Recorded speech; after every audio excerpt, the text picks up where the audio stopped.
Subscribe to our YouTube channel and press the bell icon to get the latest updates.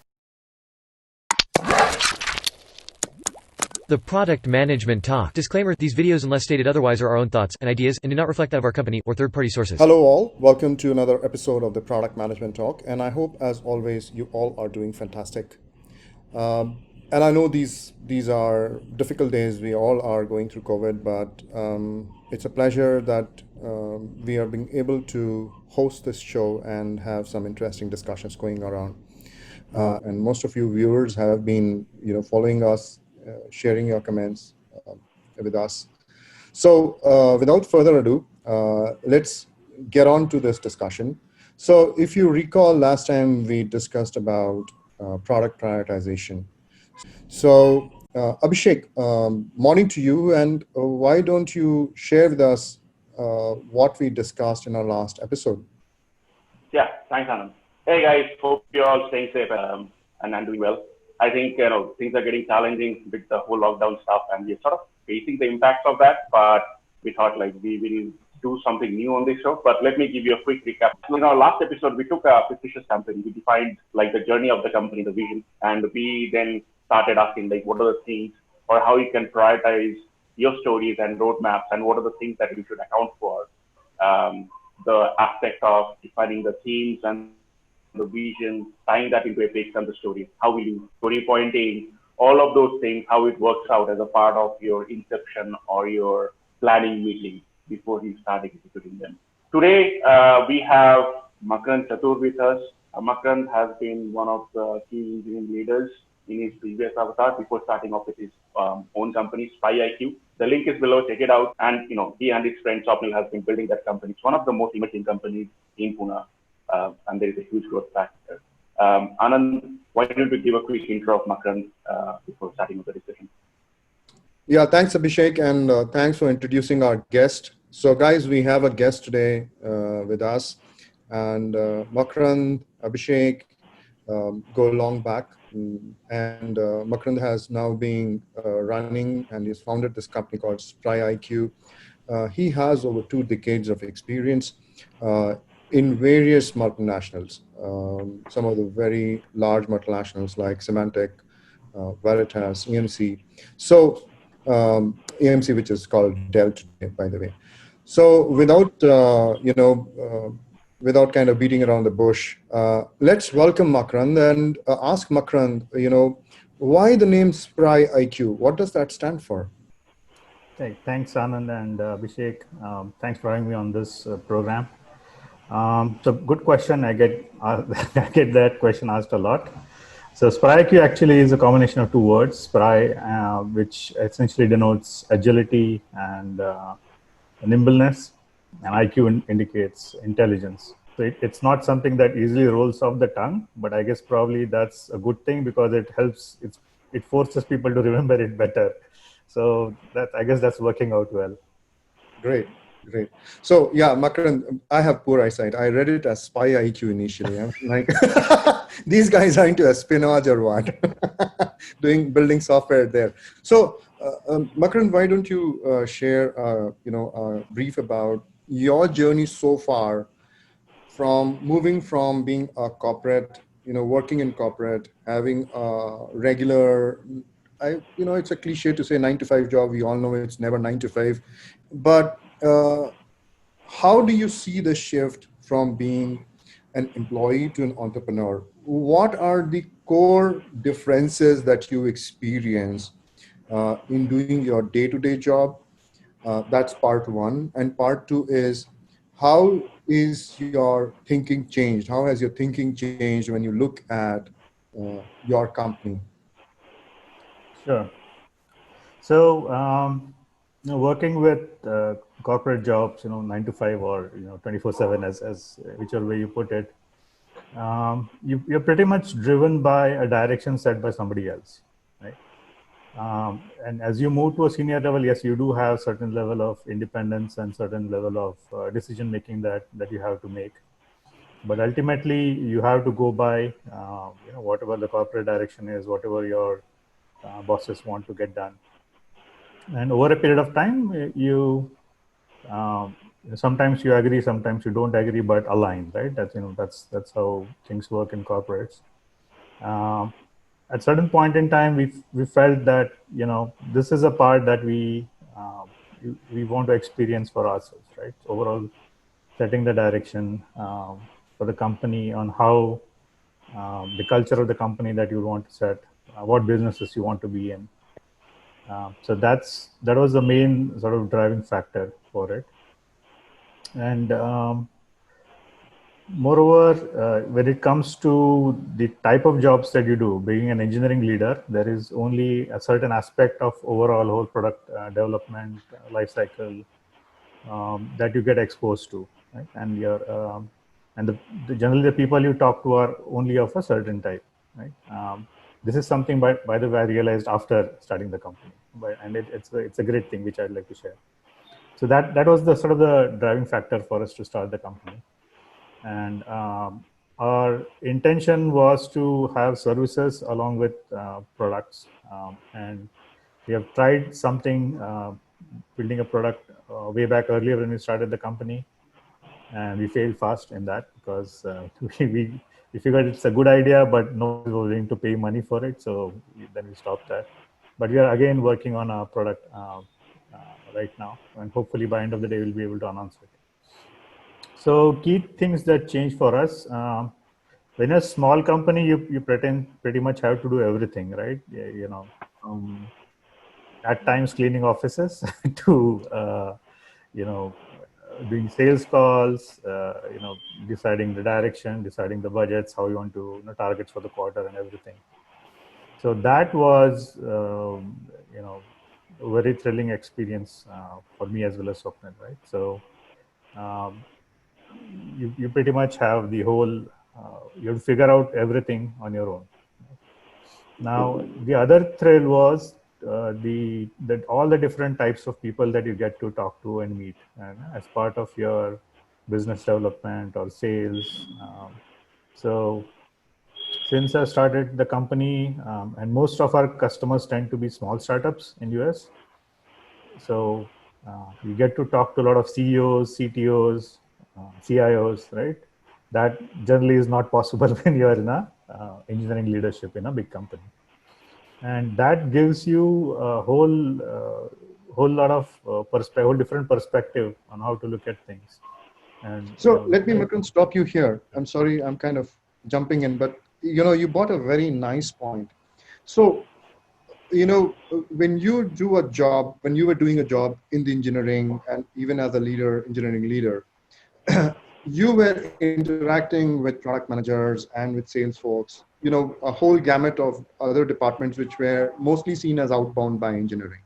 That's right. And there was an expectation that you had from these people to feed you with certain information.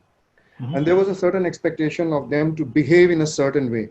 Now that you are doing it on your own, how much do you think you are meeting that expectation that you had? I'm sure you can, just introspect inside and think about what was the expectation that you had with them. And if you had to put yourself in their shoes right now, are you meeting those expectations for your company? Because, this is an important answer for most of the product managers out there, how to think, right? One is how to manage expectations. And then now that you are doing it, I'm sure you would be also experiencing some of it. And where do you think you are missing out on it?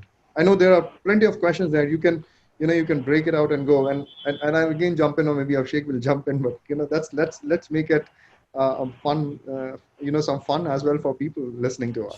Sure.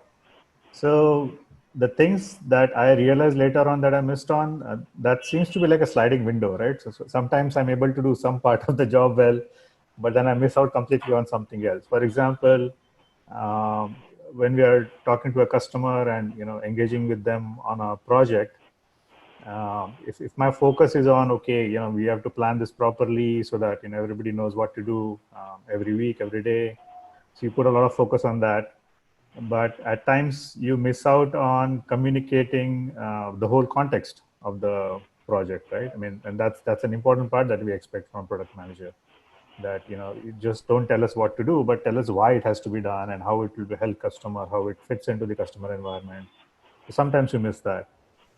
Sometimes, you do the communication, you set the context, you set the, uh, project plan and, task breakdown and everything. But at times you then, miss out on something else, like maybe regular tracking, and then you fall behind. So it's like a sliding window. But what's good is, uh, you you learn to introspect and figure out, okay, what's not going wrong or what's going wrong, and then you try to correct it as you go along. So it's kind of a always learning process.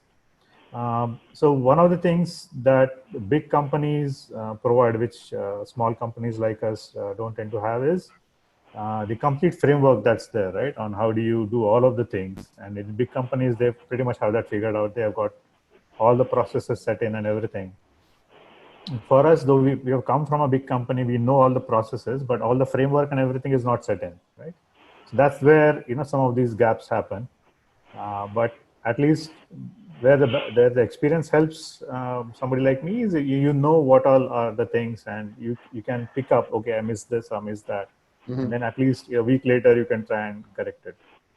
So I'm kind of jumping the gun, but what it pushes me to think is, so there is product management in established organizations with processes in place, and then there is product management in startups. So there's a lot of startup community that has now bloomed in India. And a lot of people get, I would say, excited about it, excited about the idea. I want to join a startup. And more often than not, even startups are looking out for people, and they look out for people who have done product management, and then it all breaks. You have people who join startup and then they quit, or they are asked to go a lot of times.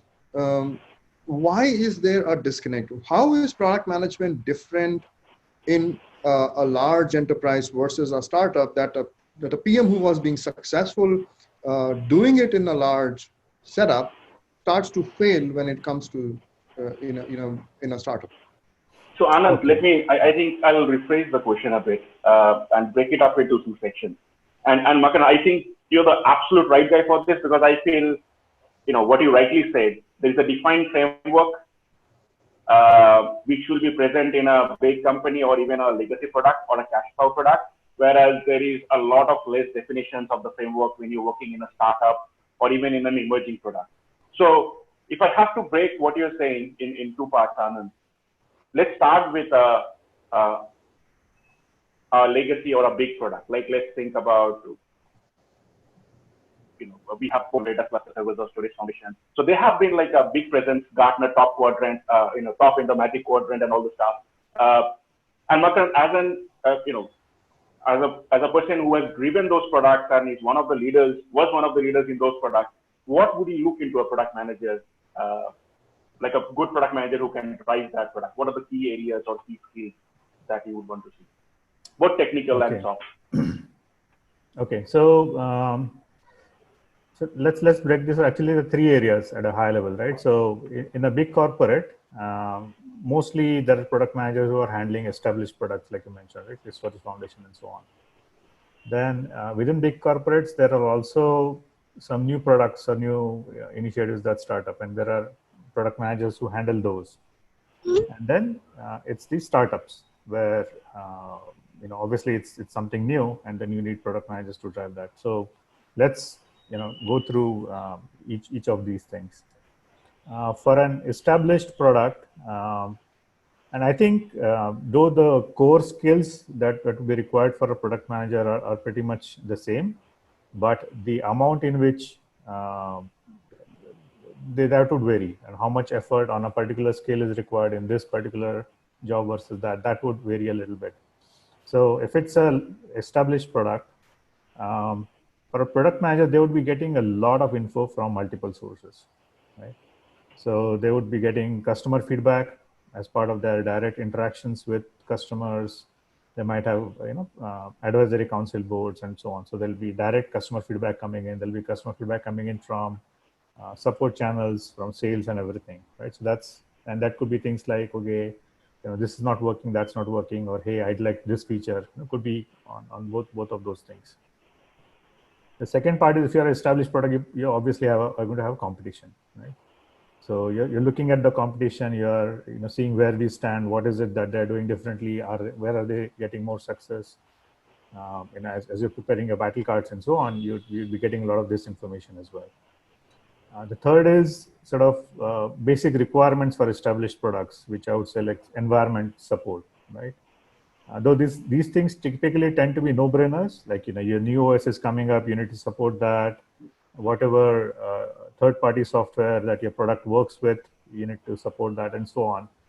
Though these are no-brainers, but missing this is a big problem, right? If you miss one of those things, then that's like I said, it's a huge problem when you make your next release. So you need to always watch out for what are those things and what are the timelines, and try to align your releases with that. And the fourth one is what's coming up from engineering, right? So some companies have a good, healthy R&D going on within engineering, and they might be coming up with new things. And okay, now we can do compression in half the time, or here's a new thing that we can do. How can we integrate this with our product, and so on. So there's a lot of information that's coming in. So for this product manager, it's important to be able to organize and analyze this information effectively. Right? Because it's because they have to define the product backlog, they have to define the content of the next release. Yeah. It's not as straightforward as okay, let's pick the top things from all these 4 buckets and put it into a release. Right? That doesn't always work, because every release has to count. Right? There's always a marketing associated with a release, and it has to go and make an impact in the market. And there are always 100 things to do, and only 10 things that you can actually accomplish in a release. So that's a big challenge and a big decision making that the PMs have to do. But I think the base for it is effective organization of all these inputs and analysis of these inputs. So that's, I think, a key skill. Then the other things that so let's talk about this thing when it comes. I'd say it's the communication with all the counterparts, communication with engineering. That's more or less common, or more or less common across all these sets.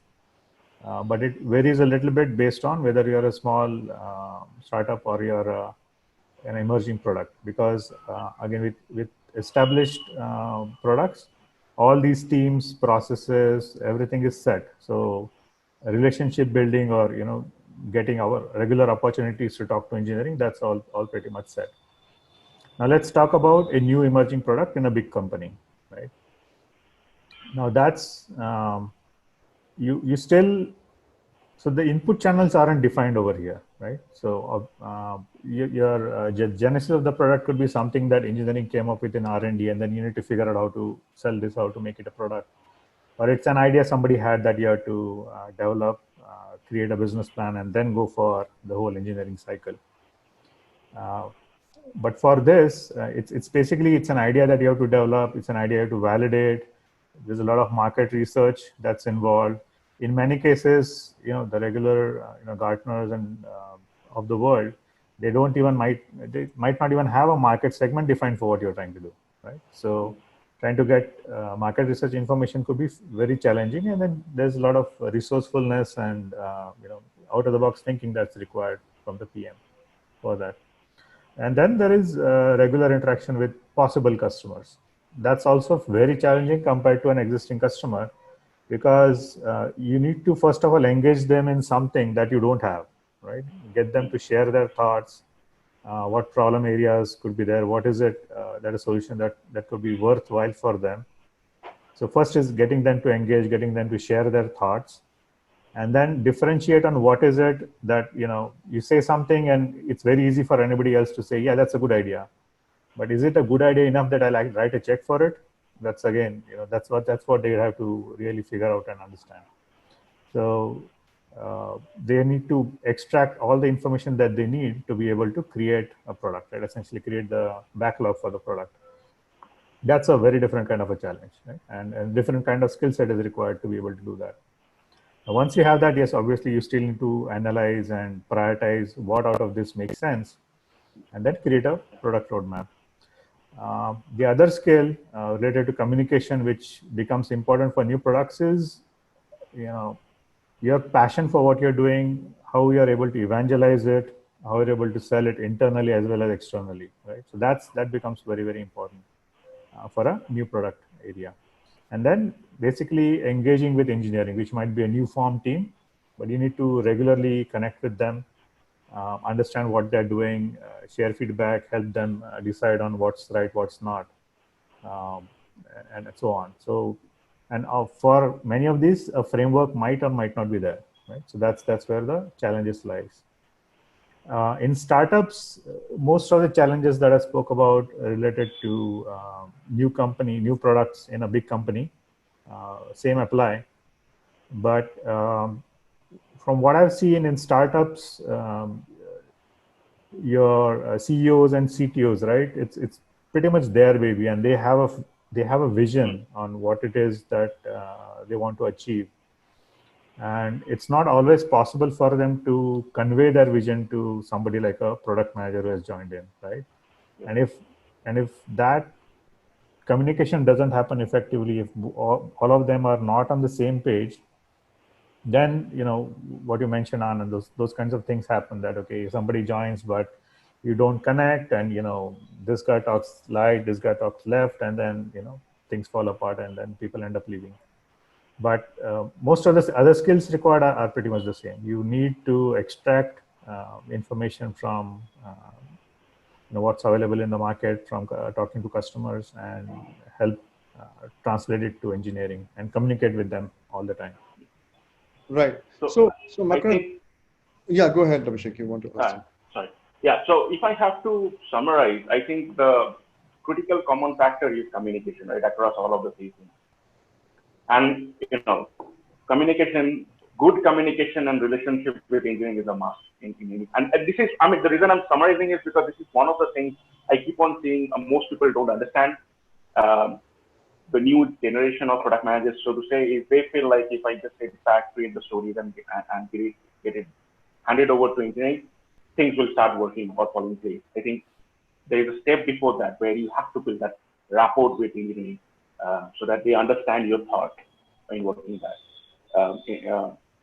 But the biggest difference between existing established product versus an emerging product in a well-known company is that the first one is more focused on business basics, supportability, maintenance, key defects. And the second one is more focused on identifying the roadmap, evangelizing what the product is about. But the common factor is that you already have an established base of customers you can leverage in both of them to drive that conversation. The evangelization, when you evangelize, it's more about talking about the vision about the product, getting those existing customers on board, and finding a common set of values which will help you drive the adoption of the product. Whereas if you look into the third side, as Makarand rightly identified, is a new product or working in a startup. The critical factor over here, again, is communication, but sometimes there is a clear gap between what the vision is from the CEO and CTO to how the communication happens between the layer down in the organization. And the lack of having a good product or a product that you can sell is more often than not that communication of the vision in a very clear fashion to the product managers and the engineering. And that's where probably the product managers need to step up, have a talk with the CEO and the CTOs, understand what the vision is, and then translate back into something that they can take it to customers, engineering, sales, and get that process started. Build out that whole framework of communication and a product roadmap over there. Did I summarize that correctly, or did I miss anything over there? That's good. Actually, I'd like to add one more point. So, I don't want to sort of place the blame on the CEOs and CTOs for not communicating properly, but the scenario is that things are very dynamic, right? And along with the product managers, the CEOs and CTOs are also talking to customers, and in their mind, sometimes things might change a little bit, right? Yeah. And that change might not always real time get communicated to everybody. So that's a real challenge. I mean, it's not like nobody wants to share info, but in their head, a lot of things change, and you don't always know how much you have already shared or how much you have to share, and that's where sometimes the disconnect can happen. Yeah, I think that happens for a lot of us. The way we are thinking is not often the way we are speaking about it, right? We might think something else. That Aarti Sarora used to have this project roadmap. So they started with some awesome product, ended up in a tire hanging from a tree, right? The whole story. So, yeah. Okay. Thanks, Makarand. Anand, over to you. Yeah, sure. Thanks. So, Makarand, what I understand from hearing from you and Abhishek is that the inertia that is there in a smaller organization or a startup is much less than what you have in a large organization. So there also you will have the executives changing their mind, but then the disconnect, it doesn't happen. In fact, communication is lesser in a larger organization than what it can happen in a small organization. But it's just that the fluidity with which things can be made to change is very, very quick. And that might lead to people having disconnects. Now, that brings me to the next, thought is what maturity level a startup should reach before they should even think about having a product manager. Because end of the day, as you rightly pointed out, the founders themselves can drive product management to a great extent. It is the only challenge that they start facing is that, as you said initially, you have to do practically everything from broom the floor to maybe, have a high level delegate discussion sitting in some, plush hotel in New York, right? So the spectrum is wide. And that's why you start thinking about, hey, let me get people who can do stuff for me. I understand, when it comes to engineering, it's easy. You give them a task, they will do. Product managers, on the other hand, is a different kind of a beast. They want to drive, right? That's the inherent nature. And I'm talking about product managers. I'm not talking about product owners who are directed to drive. Here we are talking about people who drive. So when do you think, rightly, if I have to talk about your organization, since you are already building a product, at what maturity of the product or the organization do you think you would then go about looking for a product manager? Okay, so this might slightly differ based on how complex the product is, but I would think you would at least need to have your 1.0 release out. You at least need to have some customers who are actually using it and happy customers who are not always complaining. At that point, probably it might be a good idea to bring in a product manager, because you've got a good base of something that is ready, that is proven to be selling and customers paying money for it. Next, your focus might be to scale up, multiply, maybe focus on sales, get a lot more customers, whatever your next immediate targets may be. At that point, it might be okay to get a product manager who can then take over from you. Work with you to set the process as well, Right. And start helping roll out the 2.0, 3.0 releases and so on. Okay, so if I am a prospective product manager and I'm looking out for, or I'm prospecting to change over to a startup, then I should be looking at startups where there is a fair definition of the product already, and the company is now looking for the stage 2 of the product. It is not about the beta or the alpha stage of the product. It is about how do I go about scaling out, as you said, or moving into newer territories, or maybe moving into new use cases. And this, I think, these are the clues, would you say, that the product manager has to pick up during the interview, the smart questions that we always say as an interviewee you should ask the interviewer of what and where the things are. I think, do you say that these are the things that a prospective product manager should look at when he is opting for a job in startup? Yeah, I think so. If you want to have, there might be thinking that, okay, if I join early enough, then I can, enjoy the thrill a lot more. But then it also brings in the risk of that, hey, if things don't connect well, and then you might be out soon. But if you come in and ask these questions and see, okay, there is at least something established, and there is always scope to take that and grow, and there is always a thrill associated with that. So yeah, asking those questions, I think, so very fair questions, and if you're able to get in at that point, then it's still a good ride. So a continuum to my previous question is, would you as a founder, when you're looking out for product management folks, would you look out for a senior product manager, like a product leader, or would you look out for a product manager who would be more of an executioner? So yeah, both will execute, but they will execute at different levels. Their maturity in terms of looking at product would be different, and the business would be different. Now, considering, in a startup, you are the powerhouse. When I get another leader, now this is the dilemma, because when you are a startup, you want senior folks who know stuff and they can run. So it kind of liberates you from one responsibility.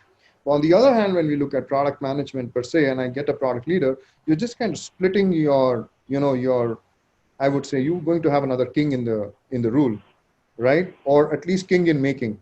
So where would you put the bets? Would you put the bets in a young chap and you would kind of engage with them more, or would you want to get a senior leader and let him drive the stuff then?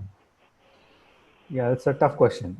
And there's also the aspect related to why do you funding. think Abhisek and I invited you? Right. So before you answer, folks, our viewers, why don't you guys kind of comment here? What do you think Makarand would say? You can pause this video, think about it, and then hear what Makarand has to say about it. Go ahead, Makarand. Sorry. Okay. So there might be some other considerations as well related to funding and how much can we really afford somebody senior. You are well funded there. Okay. You have the money to get the person. Okay, good. So in that case, I would probably go for somebody senior. Obviously, somebody who is. I would probably maybe somewhere in the middle, right? So I have to get a job. Right. And I'll tell you why. Because if it's somebody senior, they probably work with a product management team, right? Which you might not have to begin with. So this person would have to roll up their sleeves and do a lot of the work themselves, at least till the point that you can build a team. Yeah. So somewhere in the middle, who is not too far away from doing the regular work themselves, as well as someone who has the maturity and the sharpness to be able to create the team lead and think overall from a strategic point of view. I think that probably would be the best fit. And as you said, that I would want to work this person to define and bring their own thoughts, bring their own vision into this. That would always help. Because you don't want to be restricted to only what I or what the founder only can envision and can take forward. So having somebody senior who brings their own vision, I think will only help. Right. Thanks. So Abhisek, before I let you ask another question, I have one more which continues from here. And Makarand, I understand really well that this guy has to be in complete understanding with the founders, with the senior executives, and this reciprocation should also happen. Now, that said, how do you, even if you have all the money on earth which you want to pay him, since you're getting a senior person and you are a startup, and it is critical for the startup to succeed, how would you pay this person? Would you want to pay him in salary, or you would want to have him to have certain stake in the business, which means do you want to put his skin as well into the business a bit so that there is serious engagement? Now, again, the consequences, you may not, after 6 months, you might figure out that, hey, this is not the guy fit for what you want to do, or he figures out that this is not the company. How do you see you're going to solve this dilemma? Because once he's put his skin in the game as well, then kicking him out would not be easy. Or let's use a more softer word, disengaging may not be that easy. So where do you see you can strike a balance? I think having skin in the game is always better, because see, somebody who's joining a startup is not joining just for salary, right? That eventually everybody who's joining a startup is joining for the big payout at some point, right? So I'm pretty sure whoever is applying would have that thought in their mind. And even for the company, even though we have all the money in the world, having people who actually have skin in the game, they would have that much more drive, right? So I wouldn't then have to worry about having to drive that person, right? And they'll be Yeah, self-driven so I themselves. don't think so. The challenge would be driving that person. The challenge would be about him and you guys not conforming on what is the direction forward. So he might have his thoughts, and you guys might have your thoughts, right? The question is, how do you arrive at a point where it becomes synergistic rather than opposing? So I think that's what I was trying to kind of come to. Okay. But yeah, So yeah. So when we're hiring, then we it's more than does the person have the skill and everything. You kind of have to try and figure out, do we have matching wavelengths, right? And can we come to a relationship between ourselves where we can be brutally honest with each other, right? And as long as we are able to do that, and both are what do you say, reasonable, because for anybody, it's not always that the other person will have exactly the same thoughts. But if there is a different thought, and then you are okay to discuss that and agree that, okay, let's go with your thought, or let's go with my thought, and you're still able to get by, then that is important. So having mutual respect, sort of connection of wavelengths, those things are important. And once those are there, then if it's good even for the founders as well as for the person who's joining, that okay, I can reasonably talk to this guy. I can tell him, you're smoking pot, this is not how we should do it, whatever it is, right? I think that's a good working relationship. They'll enjoy working together and hopefully be successful. Makan, one last question from my side. Um, we see, you are the founders of the company, CEOs, CTOs, right? That traditionally that translates to a certain extent to product managers, where people say, I'm loosely defining this as product managers are the CEO of a product or the leaders of the product. What are your thoughts over there in your organization? So I think it should probably be like a CEO, right? And if I think of the right organization structure, that it should be, is that there'll be product organizations who are responsible for, obviously profitability of that product. Then, and it could be a set of products. One particular product manager would be responsible for profitability and business of one product, right? And he should have control over the budget, the spending, and everything, right? Engineering should be sort of an organization at the side, which is providing services to that particular product manager based on what he's able to bring out as an engineering budget. If we give that kind of a control, and the product manager has been evaluated at how your business is running from all the aspects, I think that's probably at the right level, because it gives enough freedom, it gives enough leverage on deciding what and how the product direction should be driven. And hopefully this should not change too frequently, this arrangement, so that he gets enough runway to bring to reality whatever that person's vision might be for a product. Yeah. Cool.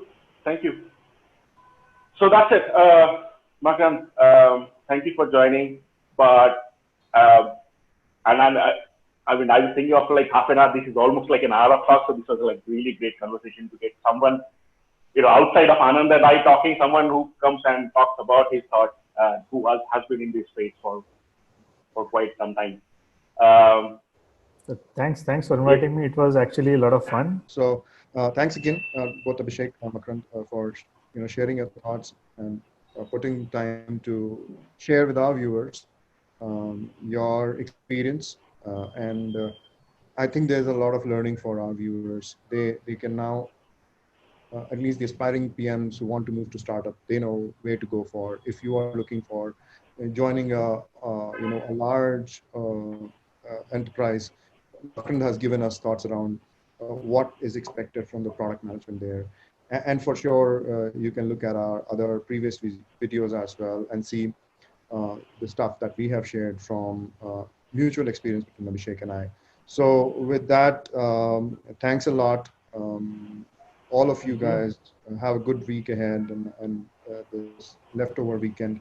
And yeah, we wish that we have vaccine and a cure for coronavirus soon enough, so that sometime in future when we look back and say, hey, you know what learnings did we get from this whole year that went past, and how did we change our businesses to adopt to it? But yeah, with that thought, thanks, bye bye, take care, and we meet again.